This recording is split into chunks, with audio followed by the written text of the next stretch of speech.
안녕하세요. 화학자 장우지입니다. 직접 찾아보기 귀찮은 분들을 위한 2023년 3월 하반기 화학 뉴스입니다. 곰팡이라고도 불리는 진균류는 인간을 포함한 동식물에 유해한 경우가 많습니다. 진균 치료를 위한 화학물질은 왠지 바이러스 감염병 치료제나 항생제보다 간단할 것 같지만 효율적인 제거 능력을 갖는 물질은 쉽게 발견되지 않습니다. 특히 조금 더 복잡한 생명체인 만큼 알려진 항진균제에 저항성을 갖는 경우들이 있습니다. 실제로 많은 인간 병원성 균류가 현재 항진균제에 내성이 있는데 농작물 병충해 치료를 위해 농업 분야에서 대량으로 사용되기 때문입니다. 연구진은 토양과 물에서 발견되는 슈도모나스 세균의 천연 부산물로부터 항진균 화합물을 개발해냈습니다. 그리고 너무나 뛰어난 항진균 효과로부터 영화에서 무작정 적을 박멸하는 존 윅을 연기한 배우 키아누 리브스의 이름을 따 키아누마이신이라 이름 붙였다고 합니다. 슈도모나스는 세균을 먹고 사는 아메바에 대항하기 위해 강한 독성을 갖는 물질을 만들어내는 것으로 알려져 있었습니다. 이를 이용해 아메바와 유사한 구조를 갖는 진균류에 대한 세균 부산물의 효과를 테스트하기로 결정했고 그 결과 키아누마이신이 탄생했습니다. 키아누마이신은 핵 자기 공명과 질량 분석법 등을 통해 구조가 완벽히 밝혀졌고 아미노산 연결 구조를 특징으로 합니다. 실제로 보트리티스 마른병을 대상으로 감염된 수국잎을 치료해본 결과 확연한 항진균 효과가 관찰되었습니다. 키아누마이신의 발견은 단순히 치료 효과를 갖는 물질을 무작정 테스트하는 것으로부터 탄생한 것이 아니라 미생물 포식자와 먹이 간의 상호작용을 기반한 유전자 마이닝 접근법으로 도달한 결과입니다. 전례 없을 정도의 뛰어난 생물 활성을 갖는 천연 항진균 화합물의 발견이며 앞으로 농업 분야 및 의료에도 사용할 수 있을 것으로 기대됩니다. 지구 표면의 70%가 물로 뒤덮여 있더라도 물은 어디서나 공평하게 제공되는 물질이 아닙니다. 물의 오염이나 부족으로 여전히 지구 어딘가에서는 문제가 계속되고 있죠. 또 물을 특별히 모아야만 하는 상황이 발생할 수도 있습니다. 최근 우리가 상상하는 수증기를 냉각시켜 용기에 담는 방식이 아닌 유기물 결정으로부터 공기 속 물을 모아 흘려보내는 새로운 방법이 개발됐습니다. 나미브 사막에 서식하는 딱정벌레는 등에 밀랍과 같은 초소수성 표면을 이용해 안개를 응축해서 입으로 마십니다. 물과 분리되는 소수성 특성을 가진 유기물, 그리고 모여 물방울이 될 수 있을 표면 구조를 설계한다면 우리도 물을 모을 수 있습니다. 표면에 물이 응축되어 맺히는 것은 당연한 일 같지만 천천히 승화하는 유기 결정의 표면에 물이 달라붙어 가로지르며 이동하는 것이 관찰된 것은 이번이 처음입니다. 시간이 지나며 헥사클로로벤전 표면이 서서히 승화하며 아주 좁은 통로를 만들게 되는데 이때 발생하는 폭의 변화로 물방울이 응축되어 이동하게 됩니다. 심지어 먼지나 금속 나노입자와 같은 고체도 통로를 타고 이동할 수 있어 자율적이고 방향성 있는 흐름의 생성과 물질 수송이 가능한 새로운 전략이 될 수 있습니다. 몸속의 독소를 빼낸다는 디톡스는 정말 효능이 있을지 궁금하기도 하지만 확실히 효능이 있다고 알려진 과일이 있습니다. 바로 레몬입니다. 레몬 과즙은 미네랄이 결정화되어 신장 내부에 응집되어 만들어지는 신장 결석을 제거하고 예방하는 데 효과가 있다는 사실이 명확히 밝혀져 있습니다. 과일의 신맛을 내는 구연산이 결석을 구성하는 칼슘 미네랄에 결합해 녹여내기 때문인데 2022년 임상실험에 따르면 신장 결석 환자가 하루 120ml의 레몬 주스를 마셔야만 한다는 어려움이 있습니다. 신맛으로 속이 쓰릴 수도 있고 치아 부식도 발생하기 때문이죠. 하지만 이제 신장 결석 예방과 제거에 효과 있는 레몬 유래 나노 성분을 찾아내 새로운 치료법이 탄생할 기회가 생겼습니다. 레몬이나 인삼, 자몽, 민들레 등 식용과 약용식물 내부에서 지방, 단백질과 DNA를 포함한 생체 분자들로 채워진 작은 주머니 모양의 나노 입자를 분리하는 데 성공했습니다. 사이5라는 형광 물질을 붙여 빛 신호로 위치를 추적할 수 있도록 만든 후 신장 결석을 형성한 쥐에게 먹여서 이를 따라가는지 확인할 수 있었습니다. 또한 투여 12시간 후 신장 조직의 면역 염색으로부터 확인이 되었습니다.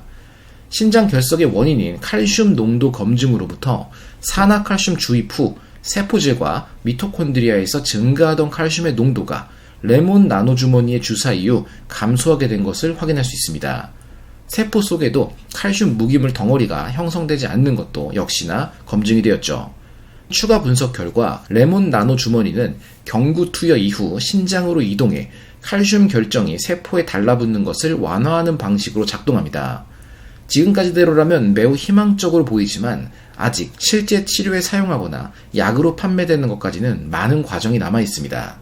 하지만 비슷한 방식으로 식물 속 유용한 성분들을 확인하고 분리할 수 있다는 실마리를 주었습니다. 같은 원소의 종류와 개수로 이루어진 물질이라도 서로 다른 성질과 구조를 가질 수 있습니다. ABC와 ACB는 종류와 구성이 같지만 관계가 다르며 의미조차 달라지는 것과 마찬가지입니다. 이런 관계를 이성질체라 부르는데 거울에 비친 것처럼 대칭적인 구조가 서로 다를 수 있습니다. 거울상 이성질체라 부르는 이들의 관계가 가장 두드러지게 나타나는 것이 인체를 구성하는 아미노산들입니다. 아미노산이 모여 펩타이드를 만들고 또 단백질과 효소 등 인체의 모든 것을 구성하는 만큼 매우 중요합니다. 아미노산의 형태에 따라 D와 L이라는 두 가지 거울상을 갖습니다.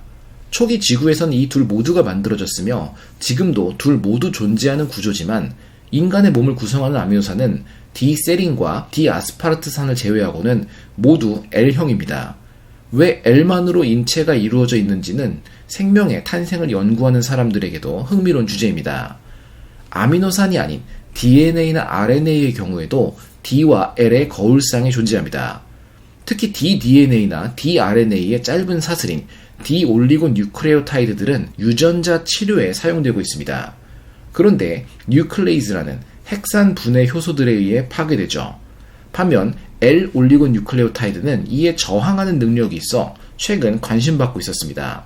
L뉴클레오타이드가 치료제로 사용되기 앞서 세포에 얼마나 많은 손상을 주는지 차이를 확인하기 위한 실험이었는데 처리 후 96시간까지의 세포 생존율을 확인한 결과 아주 큰 독성을 보인다는 사실이 발견되었습니다. 사실 L뉴클레오타이드는 비독성이며 비면역성이라고 일반적으로 여겨지고 있었는데 확인한 결과 세포에는 독성을 갖는 물질이라는 사실이 나타나서 놀랍습니다. 하지만 기본적으로 인간 자궁경부암 세포인 힐라를 대상으로 테스트했기 때문에 이번 결과가 항암 특성이라고 해석될 수도 있지만 경우에 따라 세포 독성을 보인다는 사실이 관찰된 것이기에 앞으로 의학적 활용에 앞서 충분한 주의가 필요한 것으로 볼 수 있습니다. 이성질체에 대한 소식을 하나 더 말씀드리자면 안정한 카이랄 산소의 분리에 성공했습니다. 조금 전 살펴봤던 거울상 이성질체가 되기 위해서는 거울에 비친 후의 모습이 전과 분명히 구분되어야 합니다. 이는 분자 구조의 중심 한 점이나 선, 면을 기준으로 대칭이 존재하지 않아야 한다는 이야기이며 중심에 있는 원자에 서로 다른 구조들이 연결되어야만 합니다. 최소한 4개의 다른 구조가 입체적으로 연결되어야 완벽히 비대칭적일 수 있어서 4개의 자리가 입체를 이루는 사면체 형태가 요구됩니다. 바로 탄소입니다. 연결된 4개의 단위가 모두 서로 다른 경우 우리는 카이랄이라 부르며 이 때문에 탄소가 핵심이 되는 유기화합물들은 카이랄 탄소에 따라 다양한 거울상 이성질체를 갖습니다. 그런데 4개가 연결되면 탄소에게만 허락된 것은 아닙니다. 원자가 아닌 전자가 달라붙은 자리까지도 고려해서 질소나 인, 그리고 원자의 크기가 커서 서로 다른 3개가 붙어도 유지되는 황이 카이랄 입체 구조를 갖습니다. 그리고 이들은 탄소와는 다르게 피라미드 역전이라는 현상이 기본적으로 일어납니다. 그런데 양전하를 띤 산소 원자에 3개의 치환기가 달라붙은 옥소늄 이온의 경우 이와 같은 구조가 발견되지 못했습니다. 너무 반응성이 높고 피라미드 반전이 간단히 발생하기 때문입니다.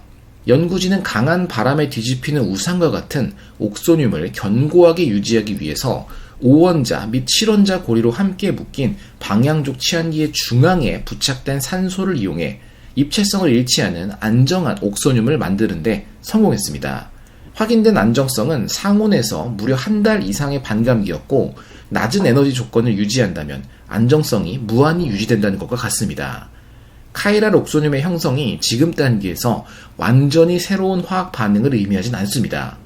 하지만 옥소늄이라는 덜 연구된 대상에 대한 지식을 넓힐 수 있는 기회가 주어졌고 향후 다양한 유기화학과 합성에 적용될 수도 있습니다. 특히 카이랄 자체가 촉매, 의학 및 재료 분야에서 아주 중요한 요소이기에 적용될 수 있는 범위는 다양할 것입니다.